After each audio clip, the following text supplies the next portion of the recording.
30-second board time. Hot topics within the sport. This is a sad one, though. We lost James Marshall, former Supercross racer, got injured. 2006, I believe. That was a sad night for Supercross. And I kept in touch with him through the years. He had a really, really rough battle after that injury. And then, unfortunately, we heard about his passing, I believe, Friday, right before the race. Yeah, the Outlaw. I knew him. I raced against him, not only locally in Texas, but, of course, at Supercrosses. And it was a tough night in 2006. And I, like you, Jason, kept in touch with him through Instagram here and there, and hearing the news. It was tough. And it's been a tough year, I think, back to Josh DeMuth and losing him this year. And it's just, these ones sting. And especially if it's someone you've known for a long time, which I did. I knew him when we were younger, and again, raced with him when we were just pups. So tough to hear. And for everybody involved and his family and friends, thoughts and prayers to all you guys. James Marshall, the Outlaw. Absolutely. Okay, we'll go to Supercross Futures, which actually started our night. And look, a lot of times we build up, Daniel, you and I, rivalries and drama, and it doesn't really materialize. In this one, we were building up Dax Bennick and Julian Beaumer, who had won the 4 Futures races between the two of them. We did not overhype this one because they were going at it all day and all night. Started in the day. In qualifying, they were 10thing each other. I don't even know if that okay. worked. Jason, it was like 1/10. They just kept upping the game. And then, of course, the gate drops at night, first race. And within a lap, they're both on the ground. I feel like they both gave it 200 on the opening lap. They wanted it so bad, passing back and forth. Both end up on the ground. And Casey Cochran says, hey, I'll take advantage of Futures, the high energy and speed of the top two guys that led to a passionate fall in the mud. I'll take that. And he led to wire and got the victory, which it pretty much is an example of what Futures is. It's the learning ground for these guys. And you got to be able to close that final race, Jason. You got to be able to close. And the two best guys, unfortunately, put themselves on the ground on the first lap. Yeah. Too much too soon, but that's kind of what you'd expect from young Futures riders. Now, this is cool. A rider who probably should have been racing Futures this year, Hayden Deegan, decides to move up early. And what a season he had. We talked about it all year. Incredibly consistent, multiple podiums, some heat race wins, and a deserving Rookie of the Year award. Not bad for someone who probably was going to start Supercross next year. Yeah, going in, you wouldn't think Deegan would be the Rookie of the Year because you didn't think he was going to race pro. And then after the first Futures race where he got 5th and had some issues, you thought, maybe there's more to learn. Well, he came back the next week at Houston and got 4th at the opener. So better at the pro debut than at the Futures race. Got it. That makes sense.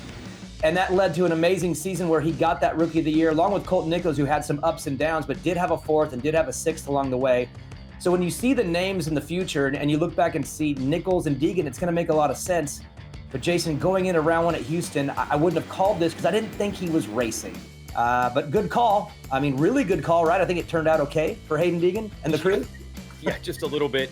And really funny, Nichols winning that Rookie of the Year. I talked to him Saturday night after the race. He didn't even know there was a Rookie of the Year award, and Honda kept it a secret too. They just said, hey, we need you to come to the track. Got to do something for Race Day Live, an interview or something. And he's like, why is the whole team coming down for this interview?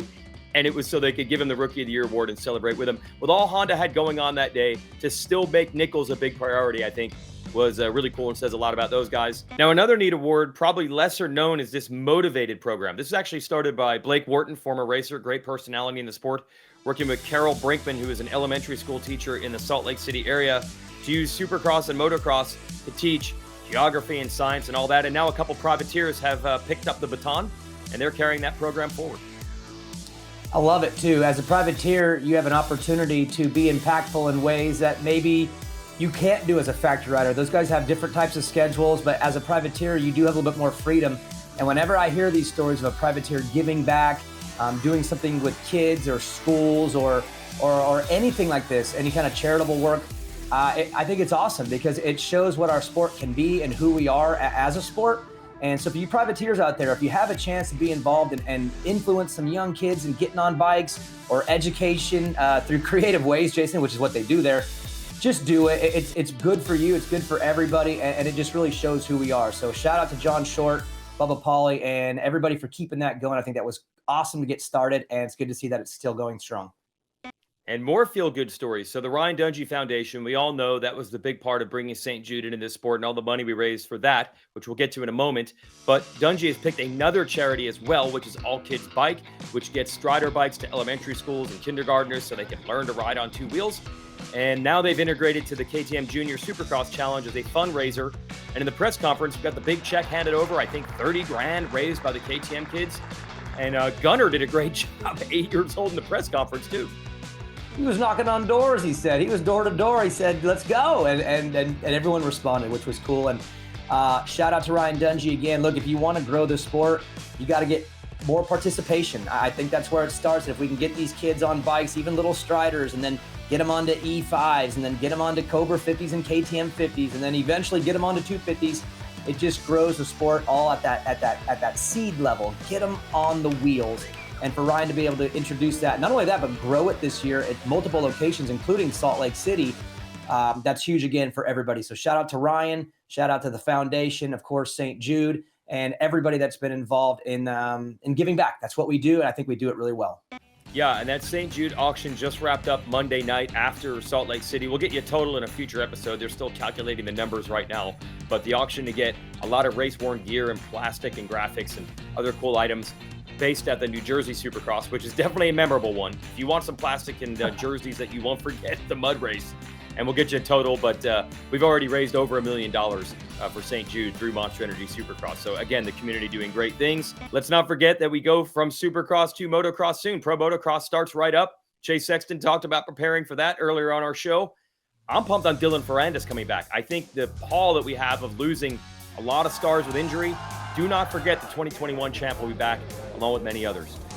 I'm with you. I think he's being forgotten about just because we haven't seen him in a long time. It makes sense, right? You don't see a guy for months, you kind of wonder, like, what's he got going on? Well, what's got going on is prepping for this outdoor championship that he won 2 years ago. So, look, I think Dylan is a favorite to win this championship. Chase Sexton has not dealt with a strong Dylan Ferrandis. Jet Lawrence has not raced a strong Dylan Ferrandis, at least not in this series. And I would be shocked if Dylan Ferrandis doesn't play a role in this championship. He's a former champ. You know he's motivated. He's probably pretty angry about missing time. 250 class is all over the place, Jason. We already know that, but I'm with you. Dylan Ferrandis, don't sleep on him. I think that would be a terrible decision for the competition if they did. Okay, so you mentioned at the top of the show, one of the great moments with Justin Hill getting on the podium. The Hill brothers, Justin and Josh, I mean, top 10 guys, we're almost a whole back half of the season. Unbelievable, especially when you consider that Justin didn't even race for 2 years. And Josh is, what, 2 or 3 generations ago? I mean, he was in the Ryan Dungey, Ryan Villapoto class, and he's still out there doing well. Well, if you look on paper, the most surprising result would be the podium from Justin Hill. You'd be like, wow, a podium is a podium. That's such a landmark performance.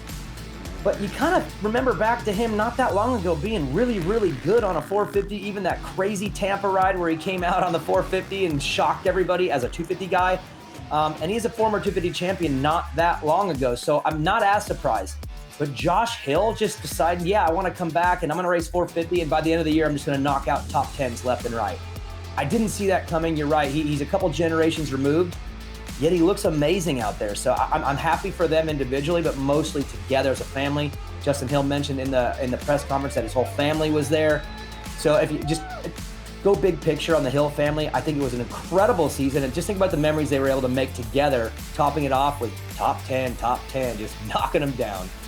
Yeah, that's also the first podium ever for the Team Tedder team. And hilarious that Hill looked over and saw the Lawrence brothers headed into the press conference next and said, I have a feeling those two are probably going to bump all our records off, but for now we're going to enjoy it. And on the flip side of that high comes, again, Jason, the low. And my hope is that as we roll into the Motocross Championship, we get these guys back as quick as possible, Barsha, Anderson, and the rest.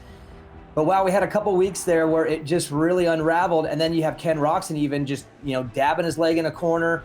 He leaves in dramatic fashion. And man, I mean, we'd had to throw that checkered flag. I don't know how much more of this I could have taken.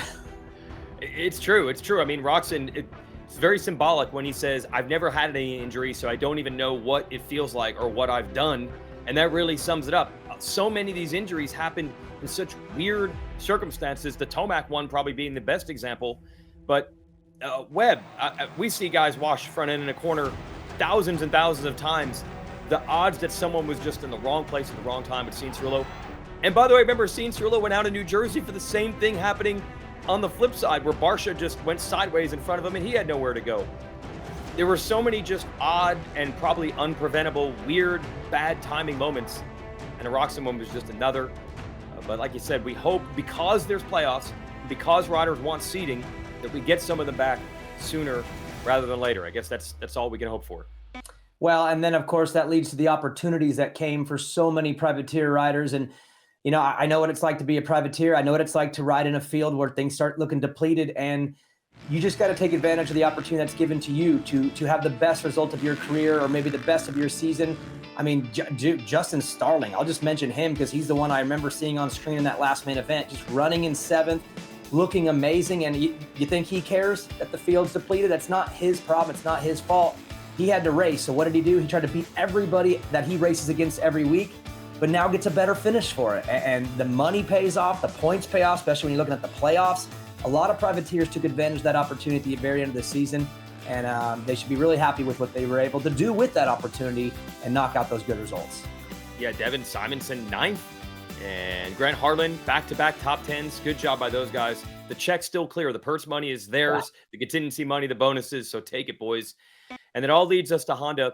I want to explain something that a lot of fans don't know. Honda has a very unique management structure where when they see a young, ambitious employee that they think could lead the company somewhere down the road, they put you in completely different jobs every couple of years. So Brandon Wilson and Bill Savino, who've been there forever, they're kind of the heads of the racing department now. I've known these guys for 20 plus years, and they've run every role in the company. I believe Brandon, who's the head of racing, used to handle the parts inventory in the shop. Bill Savino used to be PR, then product planning. Anyway, I saw Bill in tears as Sexton was taking that #1 plate. It leads to an interesting thing. Honda's idea is that all the employees have experience with every part of the company. And to take a term here, they bleed red. I mean, these are Honda guys through and through. Shane Drew, the crew chief, who's been there forever. Mars has been there forever, the team manager. That was a huge moment, not just for Sexton, but for everyone involved. Yeah, you think about all the work put into it. We always focus on the rider and what he goes through and the sacrifices that he makes. Think about the mechanics and the hours that they spend away from home, and all these team members that have been in there in the trenches for decades. They go through all that because they want to win. They want to feel that victory. They want to cry. That's what they want to do. They want the tears to come down from overcoming the challenges of a championship. And so for everyone at Honda, it's not just about Chase Sexton. It extends all the way through that entire roster of employees and staff and family and friends. They all did it. They all played a role, and they broke the curse. They got the championship. And congratulations to Chase and everybody at Honda. Time to wrap this episode of SMX Insider up. How to watch? Nothing to watch this weekend, but Super Motocross Insider will be back to preview the Pro Motocross Championship. That starts May 27th, so that's next Saturday. And every weekend, it's real simple. Go to Peacock. We race at 1 o'clock local time on Saturday, and Race Day Live, our practice coverage, begins at 10 a.m. local time every Saturday. So that's it. Just keep watching on Peacock all year. It's that simple. Hi, folks. Lee Diffie from NBC Sports here. If you truly enjoyed what you just watched, you can get more news, interviews, and highlights by subscribing to the Motorsports on NBC YouTube page. You can get it all, so go for it.